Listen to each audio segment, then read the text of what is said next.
How do you grieve? No. I'm typically very avoidant of my problems. And we're all different. It's okay to grieve. We're human.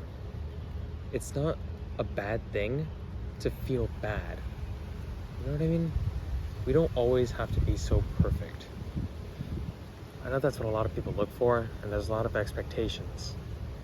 However, do you think the greatest of the greats were not sad, angry, despair? Like, these people felt emotion, and it's okay for you as well.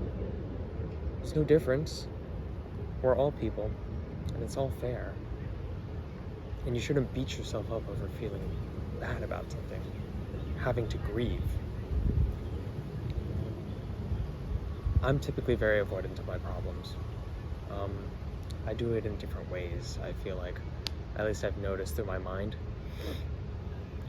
Some of those examples are like when I'm wearing my AirPods and I'm just walking around listening to music, I'll start blasting it as high as I can to get the thoughts out of my mind. I'm typically an overthinker as well. I'm sure a lot of you face overthinking problems as well. Nothing wrong with that, like I said. We think of all the different possibilities, everything that can go wrong, and we're not thinking enough about the right, or what can we do about the situation at hand. I let my thoughts, my bad thoughts, clutter my mind when I'm feeling the grief, when I see the problems arise, and I'm having an oh shit moment where I see everything's going wrong. I'm very avoidant, and that's alright. I have a recent moment where I started panicking. My college put a hold on my account recently because it was for a thing I had to attend, but I had attended it, and it's getting closer and closer to registration deadlines for spring classes, and they put that hold on my account, and it wasn't going away, and the date is coming closer and closer. I email them and I get nothing back, and at this point it's a couple days before, and I am losing my shit. I'm trying to figure it out in class, so now I'm no longer in the present moment. I'm no longer listening to my lecturer. My friend is talking to me, but I'm too busy on my computer trying to figure it out. I'm emailing left and right, looking through different ways to figure it out, and I'm just like destroyed. I am looking for any possible solution in that moment, and I'm like casting out everything, and that is my main problem. I'm avoiding everything else. I remember the walk back from that class with my friend, dead silent. It's a 5-minute walk to my next area, and it felt like the longest 5 minutes of my life. Not a single word was spoken because I was too busy thinking about this hold, about what I can do. It's so bad. We can't do this to ourselves. It's torturous. This mindset we adopt as soon as things go wrong. It's not right. And I feel bad. We talk every time on the way back from that walk. What does he think of me now? He can think it's bad. He can think I have a bad day. Maybe he'll forget about it. Who knows? Point is, you don't want to take that risk. You shouldn't set that bad impression. That stays. That sticks. The moment you start acting not like your normal self, it sticks. And that's that expectation I was talking about. And I get that. So, I'm here to probably offer a solution of sorts. At least I hope. I can talk about an experience where I handled the problem a lot better. So, I was starting university, and this is my first class over summer, and typically summer classes in university are super fast paced. They're 6 weeks long. Well, it depends. The option I had was 6 weeks long. So we are speeding through this history course, and the first quiz comes up, and I get a 70. I know that sounds like I'm complaining or I'm whining. However, this class was all quizzes and tests, no homework. So there was no opportunity to catch myself if I failed. And me knowing this, I have knowledge that I'm a bad test taker. I'm not meant for tests. I did not get a good score on the SAT. I'm not perfect. A lot of the other students here at my university are crazy. The average is like in the 1300s. I'm 200 points below that. It's ridiculous, I know. Yet, I'm still here. It's why, but we're here. But my point is that I start panicking. I pull the teacher aside after class and start asking her a million questions of how I can be successful, what can I do better? And she's like, you have to spend around 8 to 16 hours outside of class working on what you know, studying, writing down the notes.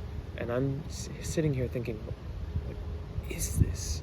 This is not like any type of schooling I've ever received before. I'm shocked, I'm lost, and I'm panicking.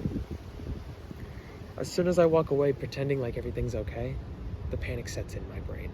I'm walking back and I am freaking out. Up here, the thoughts are going wild. The music is blasting. I'm not thinking straight. All I can think about is, oh shit, I gotta solve this. What can I do? And then I stop. I lower the music. And I clear my mind. I start breathing. Multiple deep breaths in a row. To the point where I can feel it in my stomach. I'm conscious again. I'm back. I've learned through meditation that we can be brought back to the present moment and really give ourselves a second to chill. We need that second. And I stopped. And as soon as I got back to where I was going, I was a little calmer. I sat down, put my stuff down, and immediately went into an 8-minute meditation. 8 minutes of just silence, and thinking, and breathing. And then the thoughts stop. All the bad thoughts stop. And I felt relief. I felt focused, and I knew what I needed to do. I compiled every single thing she said, and my knowledge of the class, and just laid it all out in front of me in the easiest way possible. And I was able to solve my problem by just stopping, breathing, and putting myself back together. I have a very good app recommendation. The one I use, it's called Medito. It's on the App Store. It's free. There's these guided meditations, and they easily get you into the lingo, and they really just guide you through it. You start off with 1 minute, 2 minute, 3 minute. You gradually go higher until you can reach 10 minutes. And then they have these sessions that you can do. It's about, 10, 15 per package, and they're all free. They're all step by step, and they're all laid out right in front of you on that home screen. And when you're done with those, then you can start to move into daily meditations, where they really just use your skills and your knowledge to know what you're doing. And that's what I do now. That's my morning routine every day. I start my morning by just sitting down and meditating and breathing and letting the thoughts stop.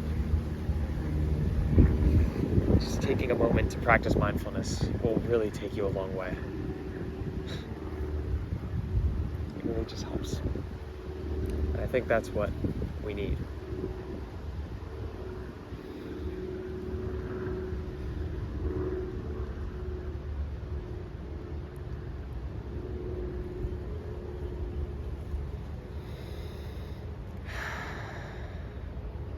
Even then, I'm not even looking at notes anymore.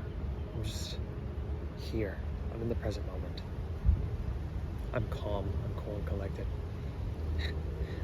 And even though I just forgot what to say just now, what my next bullet is, It's fine. I'm not worried. I feel like I've given sound advice. It's okay. We're gonna find a way through it. All we have to do is breathe. Find out what makes you stop avoiding your problems. Something I picked up on is identifying my emotions. Now, you might be wondering what I mean by this. We have two types of identification we can use here.